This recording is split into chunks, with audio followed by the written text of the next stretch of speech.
الحمد لله نحمده ونستعينه ونستغفره ونؤمن به ونتوكل عليه ونعوذ بالله من شرور أنفسنا ومن سيئات أعمالنا من يهده الله فلا مضل له ومن يضلله فلا هادي له ونشهد أن لا إله إلا الله وحده لا شريك له ونشهد أن سيدنا وسندنا ومولانا محمدا عبده ورسوله صلى الله تعالى عليه وعلى آله وأصحابه أجمعين أما بعد فأعوذ بالله من الشيطان الرجيم بسم الله الرحمن الرحيم يا أيها الذين آمنوا لا تقولوا راعنا وقولوا انظرنا واسمعوا وللكافرين عذاب أليم ما يود الذين كفروا من أهل الكتاب ولا المشركين أن ينزل عليكم من خير من ربكم والله يختص برحمته من يشاء والله ذو الفضل العظيم صدق الله مولانا العظيم یا ایھا الذین اے وہ لوگ جو آمنو ایمان لائے لا تقولو تم مت کہو راعنا راعنا کا لفظ وقولو اور کہو انظرنا کا لفظ واسمعوا اور سنو وللکافرین اور کافرین کے لیے عذاب علیم دردناک عذاب ہے ما یود الذین کفروا من اہل الکتاب وہ لوگ جنہوں نے کفر کیا اہل کتاب میں سے وہ نہیں چاہتے ہیں ولا المشرکین اور نہ مشرکین ان ینزل کہ اتارا جائے علیکم تم پر من خیر کوئی خیر من ربکم تمہارے رب کی طرف سے واللہ یختص اور اللہ تعالیٰ خاص کرتا ہے برحمتہ اپنی رحمت کے ساتھ من یشاء جس کو وہ چاہتا ہے واللہ اور اللہ تعالیٰ ذو الفضل العظیم بڑے فضل والے ہیں۔ یہ ہے سورۃ البقرہ آیت نمبر 104 اور آیت نمبر 105۔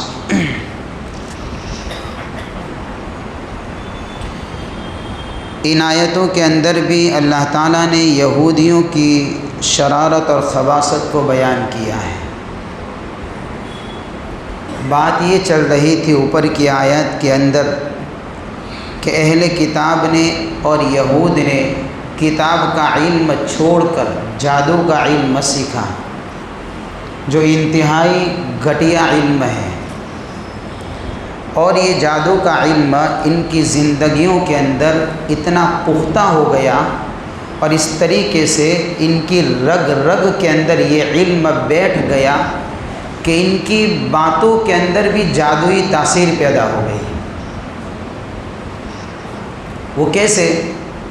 وہ اس طریقے سے کہ بہت سارے کلمات ایسے تھے کہ وہ بولتے تھے اور سامنے والا سنے اور دیکھنے والا دیکھے تو اس کو ایسا محسوس ہوتا کہ بھئی اس نے یہ لفظ اس لیے بولا ہے کہ وہ عزت اور احترام کے ساتھ میں گویا کہ حضور کو پکارنا چاہتا ہے، لیکن حقیقت کچھ اور تھی۔ یہ ایسا لفظ بولتے تھے جس میں ظاہر تو عزت اور احترام کا نظر آتا تھا، لیکن چھپے چھپے اس کے اندر اہانت اور ذلت کا پہلو بھی موجود تھا۔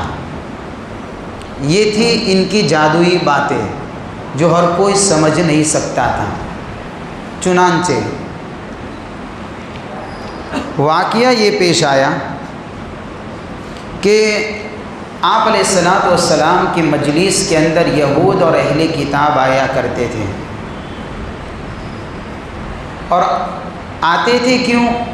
کوئی بات پوچھنے کے لیے یا ان کے دلوں کے اندر کوئی طلب تھی اس لیے آتے تھے؟ نہیں، ایسا معاملہ نہیں تھا۔ صرف اور صرف ان کے حضور کے مجلس میں آنے کا مقصد ایک ہی تھا کہ آپ علیہ الصلوۃ والسلام کو تنگ کرے اور آپ کی مجلس میں موجود صحابہ کو اور مسلمانوں کو پریشان کرے۔ یہ ان کا مقصد ہوتا تھا مجلس میں آنے کا۔ چنانچہ جب مجلس کے اندر آتے تھے تو اتنے کھل کر بیٹھتے تھے کہ جگہ بھی تنگ ہو جاتی تھی، اور اس طریقے سے مجلس میں آ کر مجلس کے آداب کے خلاف اشارے کیا کرتے تھے ایک دوسرے کو، تو اس سے بھی مجلس میں ڈسٹرب ہوتا تھا۔ کبھی کبھار ایسا بھی ہوتا تھا کہ وہ مجلس میں آ کر زور زور سے بولتے تھے تو بات کرنے میں دقت پیش آتی تھی۔ یہ ان کی شرارتیں حضور کی مجلس میں ہوا کرتی تھیں، اور آپ کے عالی اور انتہائی یعنی عظیم اخلاق یہ تھے کہ اتنی شرارت کرنے کے باوجود آپ علیہ الصلوۃ والسلام ان کو کبھی زبان سے ٹوکتے نہیں تھے، پھر بھی ان کو دھتکارتے نہیں تھے، ان کو دھمکاتے نہیں تھے۔ یہ آپ کے عالی اخلاق تھے ایسے۔ ہاں، اگر قرآن کے اندر ان کوئی شرارت کو بیان کیا جاتا تو پھر آپ دو ٹوک الفاظ کے اندر قرآنی زبان میں ان کے سامنے ان کی شرارت کو رکھتے تھے۔ چنانچہ معاملہ یہ پیش آیا کہ جب یہ مجلس میں آتے تھے اور یہ سب شرارت کرتے تھے تو ظاہر سی بات ہے وہ حضور کی باتیں پھر کہاں سے سنیں گے؟ وہ آپ کے ارشادات کو کیسے سن پائیں گے؟ وہ تو آتے ہی تھے اسی لیے کہ نہ سننا ہے نہ کسی کو سننے دینا ہے۔ لہذا جب کوئی بات سمجھ میں نہیں آتی تھی، آپ علیہ الصلوۃ والسلام نے کوئی بات فرمائی، ارشاد فرمایا، اور ان کو اگر کوئی بات سمجھ میں نہیں آئی تو وہ خاص ایک ورڈ استعمال کرتے تھے، اور وہ راعنا کا لفظ تھا۔ یعنی جب بات سمجھ میں نہیں آتی تھی تو وہ کہتے تھے راعنا۔ راعنا کا لفظ اگر عربی میں دیکھیں گے تو اس کا بہت بہترین ترجمہ ہوتا ہے۔ راعنا کا ترجمہ ہوتا ہے آپ ہماری رعایت فرمائیے اور ہماری طرف توجہ فرمائیے، تو اتنا اچھا ترجمہ ہوتا ہے۔ لیکن یہ عربی میں ہو تو یہ ترجمہ اس کا ہوتا ہے، عبرانی زبان کے اندر اگر اس لفظ کو لے جائے تو انتہائی گھٹیا ترجمہ ہوتا ہے۔ چنانچہ یہ لوگ راعنا کا لفظ اچھے ترجمے کو دیکھ کر نہیں بولا کرتے تھے، بلکہ اس کے اندر جو گھٹیا ترجمہ تھا اس کو دیکھ کر بولتے تھے، اور ذرا زبان کو دبا کر بولتے تھے راعینا، یہ بولنے کا انداز۔ اب ترجمہ بدل گیا۔ اب کیا میننگ ہوا؟ آپ ہمارے چرواہے ہیں۔ دیکھیے، جب عربی کے اندر تھا تو لفظ اور اس کا ترجمہ اچھا تھا، لیکن عبرانی زبان کے اندر یہی لفظ چلا گیا اور زبان کو تھوڑا سا دبا کر بولے راعینا، اب ترجمہ ہو گیا آپ ہمارے چرواہے ہیں۔ یہ کس کو کہتے تھے؟ یہ حضور پاک صلی اللہ علیہ وسلم کو اس طریقے سے گھٹیا الفاظ سے گویا کہ آپ کی شان میں گستاخی کیا کرتے تھے۔ کبھی کبھار بغیر دبائے راعینا کا بھی لفظ بول دیتے تھے، تو اگر بغیر زبان دبائے صرف راعینا کا بھی لفظ بولیں گے تو عبرانی زبان کے اندر اس کا ترجمہ ہوتا ہے کہ آپ بیوقوف ہیں۔ اب یہ لفظ یہ لوگ گھٹیا ایسے الفاظ حضور پاک صلی اللہ علیہ وسلم کی پاکیزہ اور مبارک مجلس کے اندر آپ کے سامنے استعمال کرتے تھے۔ صحابہ کرام جو آپ کی مجلس میں موجود تھے وہ عبرانی زبان جانتے نہیں تھے، صحابہ تو عربی جاننے والے تھے۔ جب انہوں نے راعینا کا لفظ بولا تو اس کا سیدھا سادہ ترجمہ صحابہ کو سمجھ میں آ گئے کہ بھئی راعینا کا لفظ تو اچھا ہے، جب کوئی بات سمجھ میں نہ آئے تو حضور سے کہیے راعینا، یعنی آپ ہماری رعایت فرمائیے، آپ ہماری طرف توجہ فرمائیے۔ تو یہ لوگ کہتے تھے کچھ الگ میننگ کو سامنے رکھتے ہوئے، لیکن صحابہ نے بھی یہ لفظ کہنا شروع کر دیا اس کے اچھے میننگ کو سامنے رکھتے ہوئے۔ اب ہوا کیا؟ ہوا ایسا کہ یہ جب صحابہ بولتے تھے راعینا تو آپس میں ہنستے تھے کہ دیکھو کہ ہم نے تو حضور کو گالی دی، نعوذ باللہ، اب ان کے آدمی بھی گویا کہ ان کی مجلس میں ہی گالیاں دیتے ہیں۔ اب صحابہ کے تو تصور میں نہیں تھی یہ چیز، کیونکہ پورا الگ لینگویج کا لفظ تھا ان کے اندر تو، اور صحابہ کا تو عربی زبان سے تعلق تھا، لہذا صحابہ کا راعینا بولنا وہ گالی کی نیت سے نہیں تھا، غلط ترجمے کی نیت سے نہیں تھا، اچھے ترجمے کی نیت سے تھا۔ لیکن انہوں نے پھر چلائی اس بات کو، اپنے باہر مجلسوں میں جاتے تھے تو لوگوں سے بھی کہا کرتے تھے کہ بھائی ہم تو حضور کی مجلس میں جاتے ہیں تو ہم تو ایسے الفاظ استعمال کرتے ہیں کہ ہم تو خود ان کی مجلس میں ان کے سامنے گویا کہ حضور کو گالی تو دیتے، ان کے آدمی بھی گالی دیتے اور پھر وہ ٹھٹھے اڑاتے تھے۔ یہ ہے جادوئی کلام، اس کو بولیں گے۔ بعض باتیں ایسی ہوا کرتی ہے کہ جو اگر کوئی سمجھ نہ پائے تو اس کے الفاظ کا میننگ اتنا گھٹیا نکلتا ہے کہ آدمی تصور بھی نہیں کر سکتا ہے۔ چنانچہ اللہ تعالیٰ نے اس آیت کو اتارا اور صحابہ کو تعلیم دی اور ان کو کہا صحابہ سے کہ آئندہ سے اگر تم کو حضور کے کوئی بات سمجھ میں نہ آئے تو راعینا کا لفظ نہیں کہوں گے، انظرنا کا لفظ کہوں گے۔ اللہ نے لفظ بدل دیا۔ کیوں انظرنا کا؟ اس لیے کہ انظرنا کا لفظ ایسا ہے کہ جس کا ترجمہ اس سے بھی بہتر نکلتا ہے، آپ ہماری طرف نظر کرم فرمائیے، ہماری طرف آپ کی بڑی شفقت کی نگاہیں ہم پر ڈالیے۔ اب یہ ترجمہ ہوا انظرنا کا۔ لہذا صحابہ کو کہا کہ اگر بات سمجھ میں نہ آئے، کوئی بات پوچھنی ہے اور حضور کے سامنے تم کو کوئی بات کرنی ہے تو راعینا کہہ کر حضور کو مت پکارو، انظرنا کہہ کر حضور کو پکارو۔ تو اس غلط لفظ سے صحابہ کو روک دیا گیا اور ان کے راز کو اللہ تعالیٰ نے گویا کہ اس آیت کے اندر فاش کیا۔ اس بات کو اللہ نے اس آیت میں بیان کیا ہے۔ چنانچہ اللہ فرماتے ہیں یا ایھا الذین آمنوا لا تقولوا راعنا، ایمان والو، بڑا مبارک خطاب ہے یہ، یا ایھا الذین آمنوا کہہ کر جو خطاب ہوا ہے بہت ہی مبارک خطاب ہے۔ قرآن کے اندر تقریباً 88 جگہ پر اللہ تعالیٰ ڈائریکٹ براہ راست ایمان والوں سے مخاطب ہے، یا ایھا الذین آمنوا کہہ کر۔ اس کے اندر میں آ گیا، آپ آ گئے، ایک ایک فرد آ گیا، گویا کہ یوں کہا جا رہا ہے کہ اللہ ڈائریکٹ مجھ سے اور آپ سے مخاطب ہو کر یہ کہہ رہا ہے، اے میرے ایمان والے بندو، میں رب تم سے بات کرنا چاہتا ہوں، اپنے کان کھول کر سنو، تمہارا رب تم کو کیا کہنا چاہتا ہے۔ بڑا پیار بھرا انداز ہے اس کے اندر۔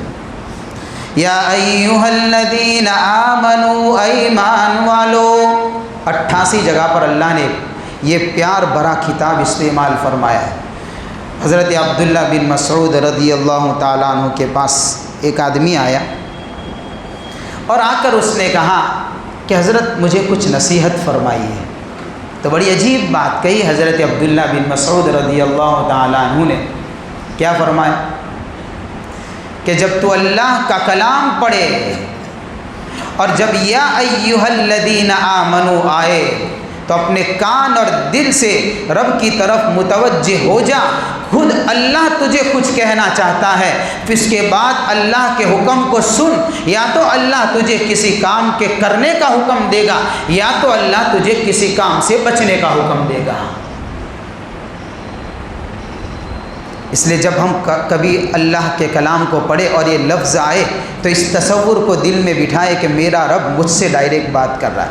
یا ایھا الذین آمنوا، ایمان والو، لا تقولوا راعنا، راعنا کا لفظ استعمال مت کرو، راعنا مت کہا کرو نبی کو، اس طریقے سے حضور کو پکارا مت کرو۔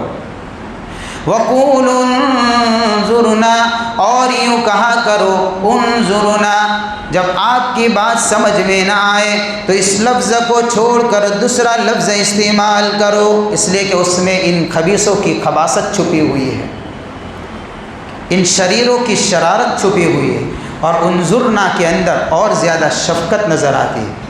اور یہ کہہ کر اللہ تعالیٰ صحابہ کو ایک تعلیم دیتے، کیا فرماتے ہیں؟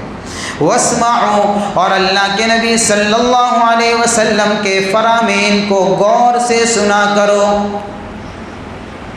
جب آپ علیہ الصلوۃ والسلام مجلس کے اندر کوئی بات ارشاد فرمائے تو اس وقت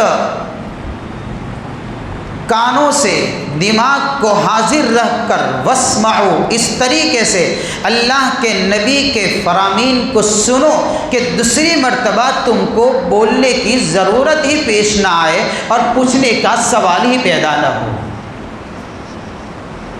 یہ ہے حضور کی باتوں کو اور اللہ کے کلام کو سننے کے آداب۔ اتنے توجہ سے سنو کہ دین کی بات کو اور اللہ کے بات کو مجلس کے اندر جب بیٹھے تو دل دماغ کو اس طریقے سے فارغ کر کے اس مجلس کے لیے حاضر رکھ کر بیٹھے کہ ایک ایک بات دین کی ہمارے کان کے راستے سے دل میں اترتی جائے۔ وَقُولُوا انظُرْنَا وَاسْمَعُوا، اور اللہ کے نبی کے فرامین کو کانوں سے سن کر دماغ کو حاضر رکھ کر دلوں میں محفوظ کرو۔ ایک تو ترجمہ واسمعوا کا یہ مطلب بھی ہے، دوسرا مطلب یہ بھی ہے جب اللہ کے نبی صلی اللہ علیہ وسلم اپنے قیمتی فرامین ارشاد فرمائے تو حضور کے فرامین کو سنا کرو، عمل کی نیت سے سنو، سمعنا و اطعنا والے جذبے سے سنو۔ جو بھی نبی کی بات کو سنا جائے گا، جو بھی نبی کا فرمان سنا جائے گا، زندگی میں اطاعت کی شکل میں لا کر رہیں گے، چھوڑیں گے نہیں، اس کو عمل کریں گے، اس نیت سے سنو۔ ان یہودیوں کی طرح مت سنو۔ تو وہ کیسا سنتے تھے؟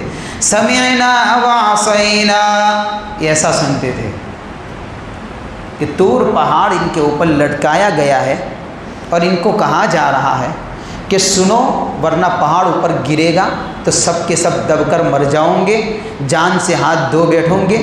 تو موت کے ڈر سے انہوں نے سمعنا تو کہہ دیا کہ ہم نے سن لیا، لیکن پھر جیسے ہی اللہ نے پہاڑ ہٹایا تو کیا کہہ رہے تھے؟ وعصینا، سنا تو صحیح، عمل نہیں کریں گے۔ ایک سننا ایسا بھی ہوتا ہے اور ایک سننا صحابہ والا ہوتا ہے، لہذا ہمارے اندر جو سننے کا جذبہ ہو اور ہم جس نیت سے سنیں وہ صحابہ والا سننا سنیں کہ جس کے سننے کے بعد زندگی کے اندر اطاعت آتی ہو،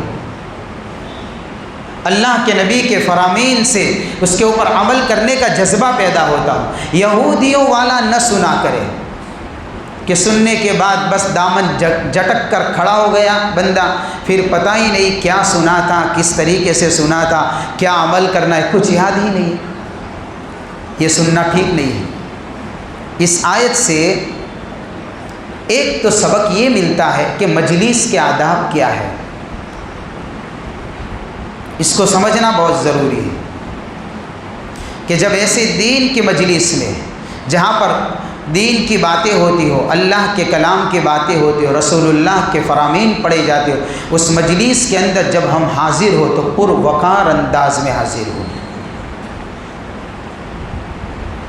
دنیا کی دوسری مجلسوں میں ہم شرکت کرتے ہیں تو شور کرتے کرتے جاتے ہیں، بغیر آداب کے جاتے ہیں، بغیر کسی جذبے کے جاتے ہیں، جہاں بیٹھے وہاں بیٹھے، سنا تو بھی کیا، نہ سنا تو بھی کا نہیں۔ یہ مجلس یہ ہے ہی نہیں کہ اس طریقے سے کوئی بے طلب بن کر آئے۔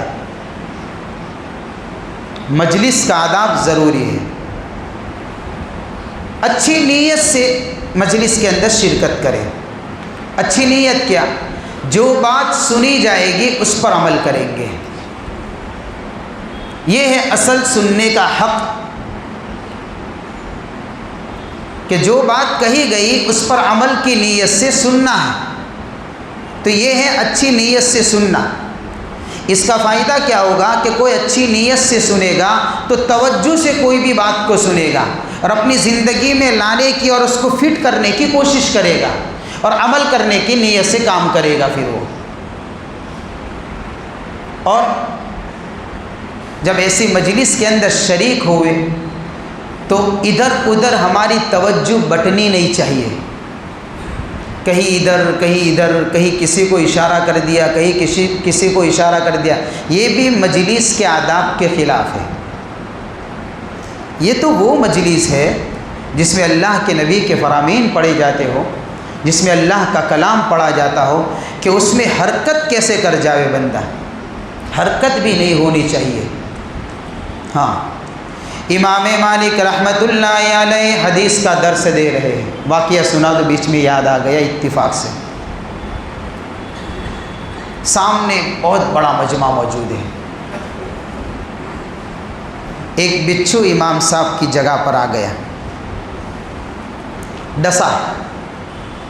بچھو کا ڈسنا تو تکلیف دیتا ہے نا. ہاں، ہم کو تو چونٹی بھی کاٹتی ہے تو ہمارا جسم پورا بے چین ہو جاتا ہے. تو اگر ہم کو بچھو کاٹ جائے تو ہمارا تو پوری یعنی کہ حالت خراب ہو جائے گی. سبق چل رہا ہے امام مالک رحمۃ اللہ علیہ، سامنے بہت بڑا مجمع موجود ہے. کیا پڑھا رہے ہیں؟ اللہ کے نبی کے حدیثیں پڑھا رہے ہیں. بچھو نے ڈسا، تھوڑی سی حرکت کی، ہلے نہیں، بیٹھے رہے، سبق جاری ہے. دوسری مرتبہ ڈسا، بار بار ڈستا رہا، چہرے کی رنگت بدلتی رہی. تکلیف تو ہوتی ہے نا بھائی. کھڑے نہیں ہوتے، دیکھتے نہیں ہیں، ہلتے نہیں ہیں، چہرے کی رنگت بدل رہی ہے. طلباء کا مجمع موجود ہے سامنے، ہزاروں کی تعداد کے اندر، اور وہ بھی کوئی چھوٹے لوگ نہیں تھے. امام مالک جتنے بڑے تھے ان کے شاگرد بھی اتنے ہی بڑے ہوں گے. سبق ختم ہو گئے. کسی طالب علم نے پوچھا، حضرت آج سبق پڑھاتے ہوئے آپ کے چہرے پر کچھ عجیب سی کیفیت نظر آ رہی تھی، کیا ہوا ہے؟ کیا تکلیف ہے؟ کہ چھوڑو معاملے کو، تحقیق کیوں کرتے ہو؟ اس کو چھوڑو. بتاتے بھی نہیں ہے. اخلاص سے بھرے ہوئے اللہ والے. ہاں، دنیا کے امام بنے ہیں اس لیے تھوڑی بنے ہیں. چھوڑو کے معاملے. نہیں حضرت، کیا کچھ تکلیف ہے؟ آپ کے چہرے کی رنگت بتا رہی ہے کہ کچھ ہوا ہے آپ کو.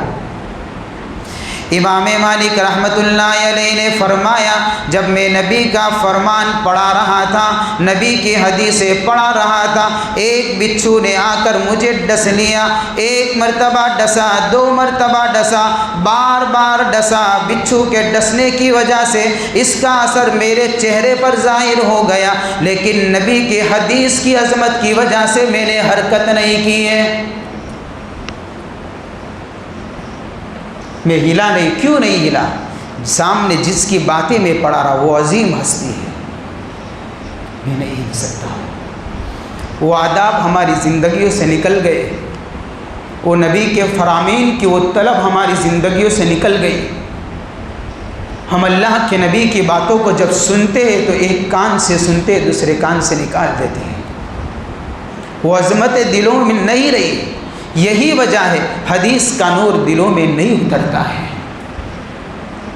کئی دین کی مجلسوں میں ہم نے شرکت کر دی، کئی ایسی قرآنی مجلسوں میں ہم نے شرکت کی، لیکن وہ عظمت نہیں ہے، وہ نور دلوں میں نہیں آتا. یہ مجلسیں تو وہ پاکیزہ مجلسیں ہوا کرتی ہے جب عظمت کے ساتھ میں بیٹھا جاتا ہے تو اللہ دلوں کی دنیا کو بدل دیتا ہے. یہ سبق ہے. ہمیشہ آداب کی رعایت ضروری ہے. کسی بھی طرح کی کوئی حرکت مجلس میں نہیں ہونی چاہیے، یہ بہت ضروری ہے. دوسری بات کیا سمجھ میں آئی؟ ہمارے بول چال کے اندر ایسا لفظ ہرگز استعمال نہیں کرنا چاہیے جس لفظ کا کوئی دوسرا میننگ غلط طریقے سے نکل سکتا ہو یا کوئی نکال سکتا ہو. بات بھی شائستہ انداز میں ہونی چاہیے، پروقار انداز میں ہونی چاہیے. ایسے الفاظ استعمال کرنا کہ اس کا میننگ غلط نکلتا ہے، ناشائستہ کوئی ایسا مفہوم سمجھ میں آتا ہے جس کی بنا پر بات کا وقار گر جائے، آدمی کا کیریکٹر گر جائے، ایسے الفاظ کا استعمال کرنا بھی نامناسب ہے۔ انداز گفتگو بھی سمجھ میں آتا ہے۔ چنانچہ روایت میں آتا ہے کہ کوئی اپنے نوکر کو عبدن کہہ کر نہ پکارے اور اپنی نوکرانی کو امتن کہہ کر نہ پکارے۔ عبدن کا معنی کیا؟ بندہ، اور امتن کا معنی کیا؟ بندی۔ اب اگر کسی کو بندہ کہہ کر پکاریں گے تو ڈائریکٹ ذہن کہاں جائے گا؟ بندہ ہے، اس کا مطلب ہے کہ کوئی معبود بھی ہے۔ بھئی ہم بندے ہیں تو کس کے بندے؟ رب کے بندے۔ تو رب کون؟ ہمارا معبود۔ تو عبدن کا ترجمہ یہ نکلتا ہے۔ لہذا اگر کوئی اپنے نوکر کو اس طریقے سے ایسے لفظ سے پکارے گا تو اس کے اندر یہ ذرا مسٹیک ہو سکتی ہے، یہ گڑبڑی ہو سکتی ہے، چاہے نیت نہ ہو اس کی پھر بھی، کہ بھئی تو نے اس کو بندہ کہہ کر پکارا تو معبود ہے؟ تو کوئی کہے گا میں معبود ہے؟ ایسا کوئی بھی نہیں کہے گا۔ اچھا اس کی نیت بھی نہیں ہوگی، لیکن کیوں نہ پکارے؟ کہ چاہے نیت نہیں ہے لیکن ایسا مفہوم نکل سکتا ہے، لہذا لفظ کو چھوڑو، اس کو بولتے ہی کیوں ہو کہ کوئی ایسا لفظ اور ایسا مفہوم نکل جائے غلط، اس کو چھوڑ دو، دوسرا کوئی لفظ بولو۔ دوسرا لفظ کون سا؟ اب اے جوان، اے لڑکے یا اے لڑکی، اے یعنی کہ ہمارے خادم ہے، اس طریقے سے کوئی بھی اور لفظ استعمال کر دو، یہ خادمہ ہے، اور تھوڑے نیچے اتر کر بولیں گے تو یہ میرا نوکر ہے، نوکرانی ہے، ایسا لفظ استعمال کرو۔ ایسا لفظ کیوں استعمال کرے بھائی کہ جس لفظ کے اندر دوسرا کوئی میننگ نکلتا ہو اور اس کے اندر کوئی غلط مفہوم سامنے آتا ہو۔ اس لیے اللہ کے نبی صلی اللہ علیہ وسلم نے فرمایا کلکم عبید اللہ، بندے تو سارے کے سارے اللہ کے ہیں اور عورتیں ساری کی ساری بندیاں اللہ کی ہیں، لہذا ایسا لفظ ہمارے کلام کے اندر نہیں آنا چاہیے کہ جس کے اندر یہ مفہوم نکلتا ہو، اس لیے اس لفظ سے بچ کر دوسرا لفظ ہی استعمال کر دو تاکہ اس کے اندر کوئی ایسا مسئلہ ہی پیدا نہ ہوئے۔ حتیٰ کہ ایک روایت میں تو آیا کہ انگور کو، عنب کو کرم سے مت پکارو۔ کرم عربی کا لفظ ہے اور کرم کا معنی ہوتا ہے کرم، کہ کرم کون ہوتا ہے؟ کہ مسلمان کریم ہوتا ہے، وہ باعزت ہوتا ہے، اس کا دل کریم ہوتا ہے، اس کا دل معزز ہوتا ہے، اس کے اندر ایمان کا نور ہوتا ہے، اس کے اندر اللہ کے کلام کا نور ہوتا ہے، اس کے اندر اللہ کی محبت ہوتی ہے۔ تو یہ معزز، یہ بڑا پاکیزہ لفظ ہے، لہذا عنب کے ساتھ میں کرم کے لفظ کو مت جوڑو۔ کرم کا لفظ تو مسلمان کے ساتھ میں جوڑنے کا ہے، عنب کے ساتھ میں کیوں مت جوڑو؟ اس لیے کہ عنب کے معنی ہوتا ہے انگور، اور انگور سے شراب بنائی جاتی ہے، لہذا ایسا لفظ جو پاکیزہ لفظ ہے جس کا ترجمہ اور مفہوم اچھا نکلتا ہے، ایسی چیز کے ساتھ میں نہیں جوڑنا چاہیے جس سے شراب بنتی ہو، اس سے بھی روکا ہے، اس سے بھی روکا ہے۔ چیزوں کے اندر بھی ایسے الفاظ استعمال کرنے سے روکا گیا ہے، اور آج ہماری باتوں کے اندر وہ شائستگی نظر نہیں آتی، جو ایک انداز سے بات کرنی چاہیے وہ نظر نہیں آتی۔ کبھی کبھار ہم بے تکے الفاظ سے بات کر دیتے ہیں، نہ کوئی چھوٹا کہ کوئی بڑا، کسی کی عمر کا لحاظ نہیں، کسی کے اسٹیٹس کا لحاظ نہیں، کسی کے مقام اور مرتبے کا لحاظ نہیں، بس جو منہ میں آیا کبھی کبھار ڈانٹ دیا، بول دیا، کچھ بھی لفظ سے کسی کو پکار دیا۔ یہ مناسب انداز نہیں، یہ گفتگو کا صحیح انداز ہونا چاہیے، یہ اس آیت کے اندر سبق ملتا ہے۔ اور کیا اس آیت کے ذریعے سے ایک بات یہ بھی پتہ چلتی ہے کہ غیروں کے ساتھ مشابہت اختیار نہیں کرنی چاہیے، نہ بول میں، نہ چال میں، نہ ڈھال میں، نہ کام میں، نہ عبادت میں، نہ تہوار میں، نہ لباس میں، نہ ہیئت میں غیروں کے ساتھ میں مشابہت اختیار نہیں کرنی چاہیے۔ اور ایسا کام، ایسے حرکت یا ایسا لباس یا ایسی ہیئت بنانا، ایسے بولنا جو بول غیر بولتے ہیں، تو یہ بھی مناسب نہیں، یہ طریقہ غلط ہے۔ حدیث پاک کے اندر آتا ہے من تشبہ بقوم فہو منہم، جو جس قوم کے ساتھ میں یعنی مشابہت اختیار کرے گا، طور طریقہ اختیار کرے گا، جس قوم کا کلچر اختیار کرے گا، جس قوم کی تہذیب کو اپنائے گا، تو وہ سمجھو کہ وہ تو اسی قوم کا آدمی ہے۔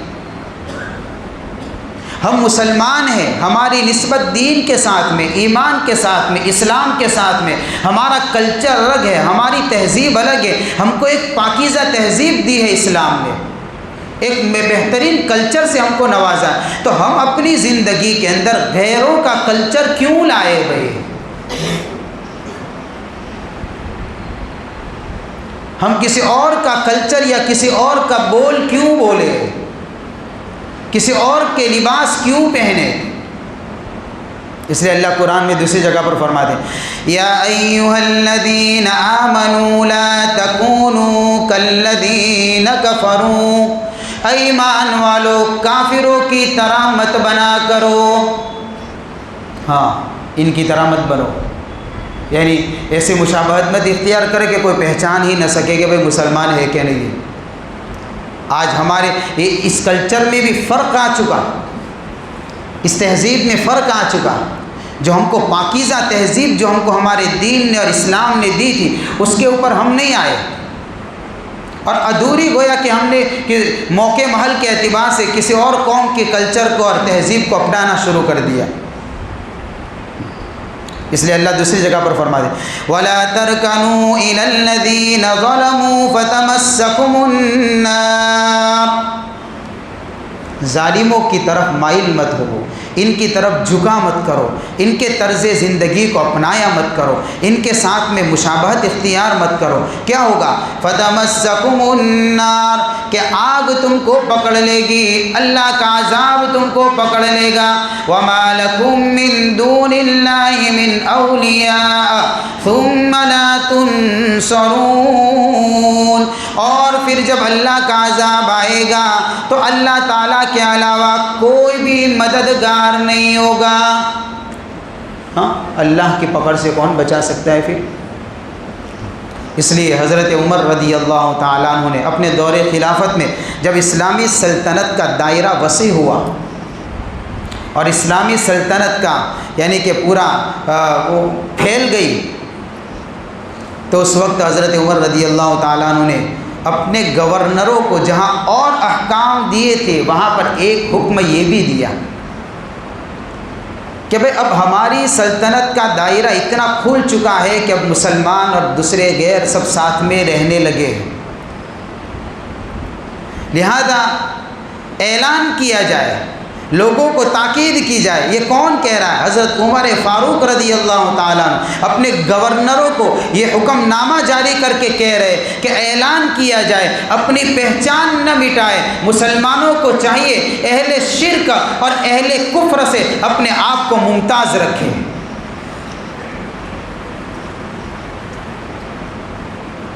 ایسا نہیں کہ ان کے ساتھ میں مل جل کر رہنے کی وجہ سے پھر پتہ ہی نہ چلے، اسلامی تشخص اور اسلامی یعنی کہ جو امتیازات ہیں اسی کو آدمی بھول جائے اور کھو بیٹھے اور چھوڑ دے،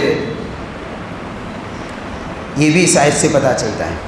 یا ایھا الذین آمنوا لا تقولوا راعنا وقولوا انظرنا واسمعوا، اے ایمان والو راعنا کا لفظ استعمال مت کرو نبی کے سامنے، اور اگر ضرورت پڑے تو انظرنا کہا کرو، اور نبی کے فرامین کو غور سے سنا کرو، اور اگر کوئی اس طریقے سے ناشائستہ حرکت کرے گا تو کیا ہوگا؟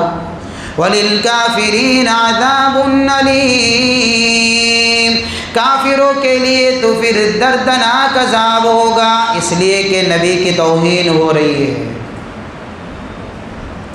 ایسے الفاظ کے ذریعے سے۔ ہاں نبی کی توہین ہو رہی ہے تو نبی کی توہین چاہے کوئی اشارتاً کرے کہ کنایتاً کرے، جس طریقے سے بھی کرے، نبی کی توہین یہ کفر کا سبب ہے، اور کفر کی وجہ سے پھر دردناک عذاب میں مبتلا ہوگا۔ وَلِلْكَافِرِينَ عَذَابٌ أَلِيمٌ۔ آگے ہیں آیت نمبر 105۔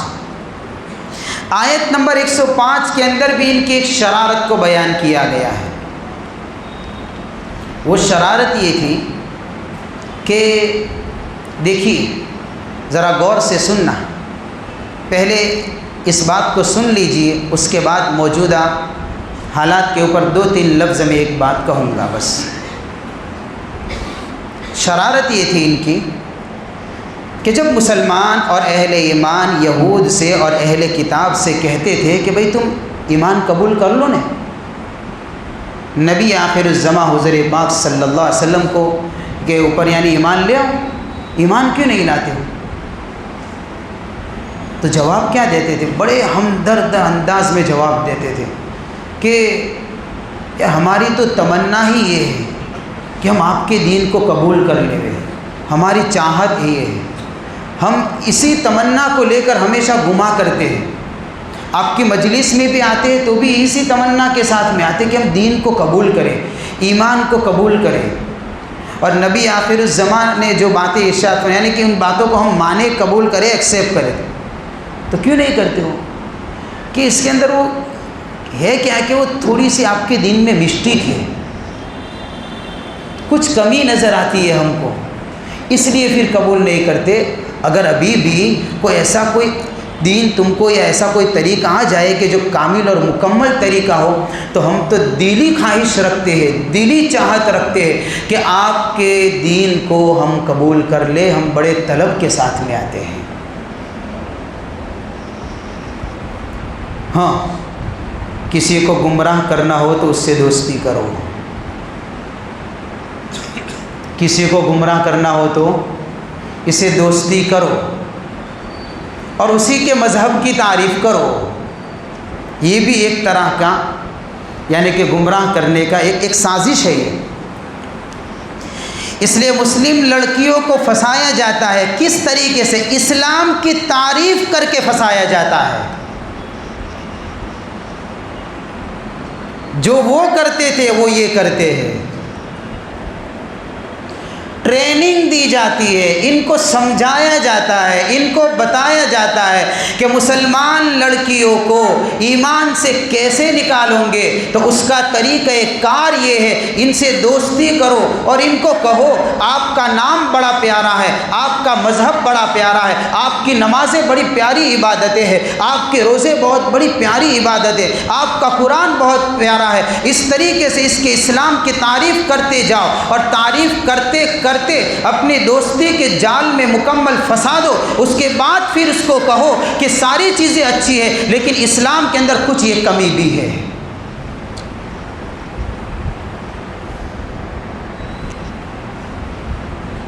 ہم غافل بیٹھے، ہاں، ہم یہ سمجھتے ہیں کہ ہماری بچیاں محفوظ ہیں۔ یہ تو شکاری نئے ہیں، جال تو وہی بچھایا ہے انہوں نے، جو جال وہ لوگ بچھاتے تھے یہی جال تو بچھا رہے ہیں، اور اسی طریقے سے تو مرتد بنایا جا رہا ہے۔ کئی مہینے پہلے کا رپورٹ سنا تھا، بلکہ ہو سکتا ہے 2-3 سال پہلے کا رپورٹ ہو یہ، ایسے ان کے سازشی جالوں میں پھنس کر تقریباً 8 لاکھ مسلم لڑکیاں مرتد ہو چکی ہے۔ یہ میں نہیں کہتا ہوں، کہ حضرت مولانا سجاد صاحب نعمانی دامت برکاتہم العالیہ نے اپنے بیان کے اندر ایک آفیشیل ریکارڈ بتایا تھا، اور جو ریکارڈ کے اوپر نہیں آئی وہ الگ 8 لاکھ مسلم لڑکیاں مرتد ہو چکی ہے، اور آگے پھر حضرت نے یہ فرمایا کروڑوں کے مرتد ہونے کے آثار نظر آتے ہیں۔ یہ ارتداد کی بڑکتی ہوئی آگ ہمارے گھر کی دہلیز تک پہنچ چکی ہے۔ اس گمان میں نہ رہے ہم کہ میری بچیاں محفوظ ہیں، میرے جوان محفوظ ہیں، میرے قوم محفوظ ہے۔ آنکھیں کھولے میرے بھائیو، آنکھیں کھولے، اپنے نسلوں کے ایمان کے بچانے کی فکریں کریں۔ اور یہ تو ایک چھوٹا سا داخلہ دیا ہے میں نے آپ کو، کہ اس طریقے سے سازش کا جال بچھایا جاتا ہے۔ اسلام کی تعریف کرو، خوبیاں بیان کرو، دوستی کرو، پھر پیار اور محبت کے جال میں پھنساؤ، پھر اس کے بعد اس کو اسلام سے متنفر کرو، پھر بعد میں وہ اسٹیج آئے گا۔ ظاہر سی بات ہے جب پورے محبت کے جال میں کوئی پھنس جائے گا، اب اس کے بعد جب لگے گا کہ کوئی راستہ نہیں ہے، اب کہیں سے نکلنے کو اور چھٹکارے کا کوئی راستہ نظر نہیں آتا، اب اس کو کیا ہوگا کہ پھر وہ اسلام کی کمیاں وہ سمجھائے گا تو وہ مان جائیں گے۔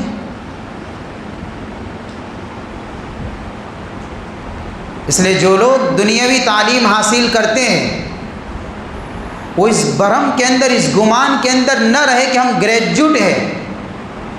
ان کو بھی چاہیے کہ ایسے خطرناک کالجوں کے اندر جب یہ ماحول کو پروان چڑھایا جاتا ہے، آپ اپنے ایمان کو بچانے کے لیے ایسی مجلسوں میں شرکت کریے، اور اپنی بچیوں کو جب کالج سے گھر پر آئے تو ان کے دل دماغ کو واش کریے، صاف کریے، جو غبار لے کر آتے ان کے دماغ کو صاف کریے۔ ہاں، کپڑے واش کرتے ہیں مشین کے اندر، میل چڑھ جاتا ہے تو ان کا میل وہاں چڑھایا جاتا ہے، کفر کا میل چڑھے گا، اسلام سے نفرت کا میل چڑھے گا۔ گھر پر جب ہماری بچیاں آتی ہے، ہم نے اس کو بٹھا کر کبھی بتایا، سمجھایا، اس کو پوچھا کہ تو کس مذہب کو ماننے والی ہے؟ یہ ساری ذمہ داریاں کس کی ہیں؟ یہ لاکھوں کی تعداد میں جو ارتداد کے شکار ہو چکی۔ اتنا ہی نہیں، ایسی ایسی کارگزاریاں سننے کو ملی کہ مرتد تو ہوئی، اس کے وہاں جانے کے بعد بھی زندگی میں سکون نہیں آیا، اس کو قتل کر دیا گیا، نہ خدا ہی ملا نہ وصال صنم۔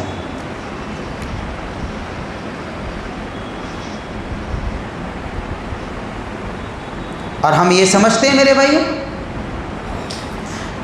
سب سے زیادہ غفلت ہمارے دلوں پر طاری ہے۔ یہ جال کو سمجھیے، اللہ تعالیٰ نے اسی بات کو بیان کیا ہے اس آیت کے اندر، بات لمبی ہو جائے گی، لیکن بس یہ میں نے چند باتیں آپ کے سامنے رکھی کہ جو انہوں نے کہا تھا وہ یہ بھی کہہ رہے ہیں۔ ہمارا حال کیا ہو چکا ہے؟ ایسے لوگ تعریف کرتے ہیں تو ہم مولوی کی ویڈیو کو شیئر نہیں کریں گے کسی کو کہ بھئی مولانا نے اسلام کی بہت اچھی تعریف کی، اور کسی اور پنڈت نے کی ہو نہیں تو اس کو پھیلائیں گے، اور پنڈت صاحب نے بہت اچھی تعریف کی، تو تجھے اسلام کی خوبیاں کسی عالم سے سننے کو نہیں ملی تھی؟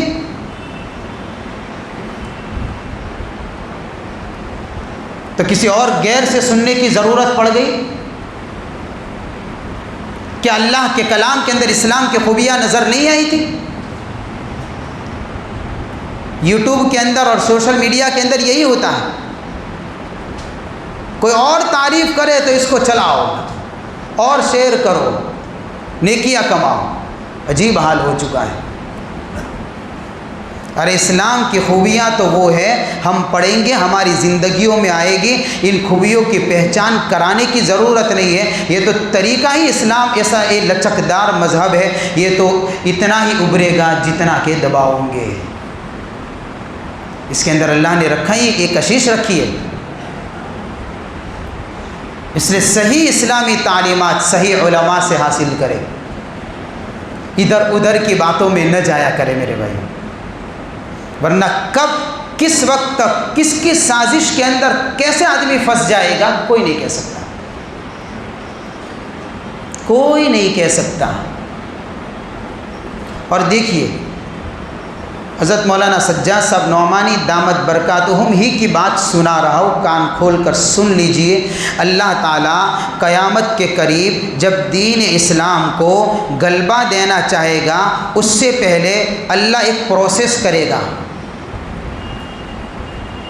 وہ پروسیس کیا کرے گا کہ جو لوگ دین کے اندر موجود ہے اور اسلام کے دعوے دار ہیں اور حقیقت میں وہ اسلام ان کے دلوں میں نہیں ہے، پہلے اللہ ایسے لوگوں کو اسلام کے اندر سے نکالے گا، سچے اور پکوں کو رکھے گا، اس کے بعد اللہ اسلام کو غلبہ عطا فرمائے گا۔ حضرت فرماتے ہیں ابھی تو پوزیشن ایسی ہے ہمارے ایمان کی، ایک ہی گھر کے اندر پکا مومن بھی ہے، منافق بھی رہتا ہے۔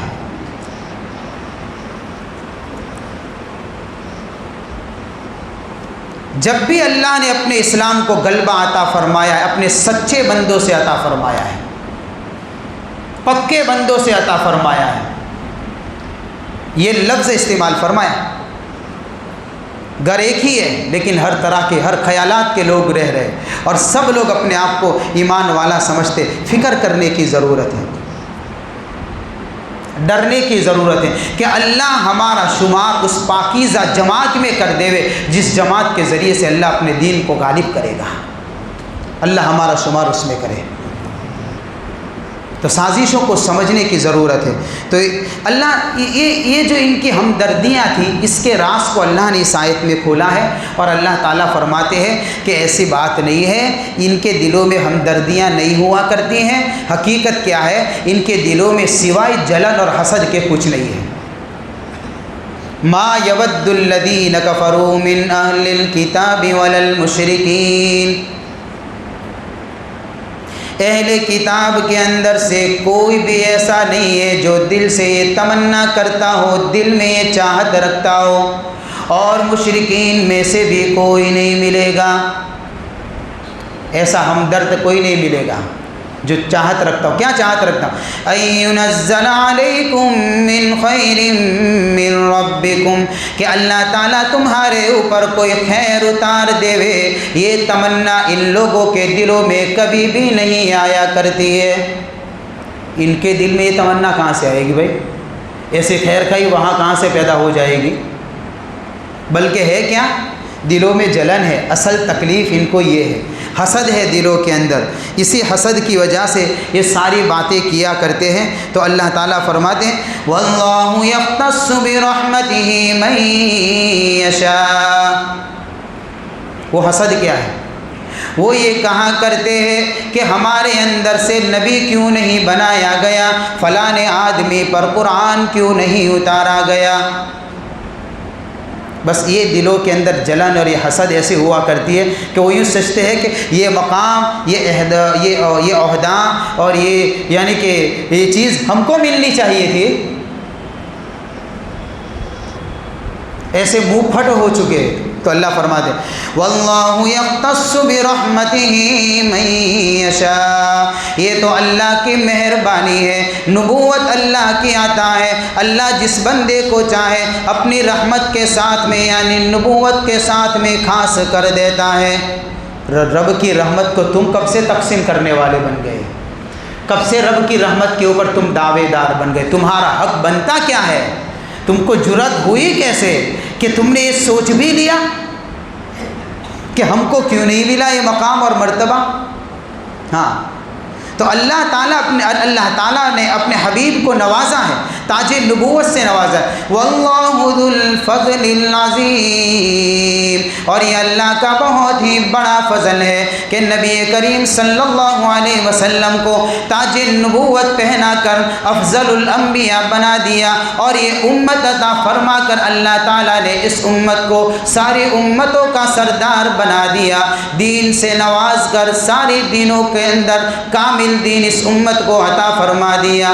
واللہ ذو الفضل العظیم، یہ اللہ کا فضل ہے، اللہ جس کو چاہے اپنے فضل سے نواز دیتا ہے۔ اللہ نوازتا ہے، اس کے اندر دلوں میں حسد پالنے کی اور جلن پالنے کی ضرورت نہیں ہے۔ اوریجنل بیماری ان کے دلوں کے اندر یہی ہے، ہمدردی نام کی کوئی چیز نہیں ہے۔ اللہ تعالی ہم سب کو صحیح سمجھ عطا فرمائے اور عمل کرنے کی توفیق عطا فرمائے۔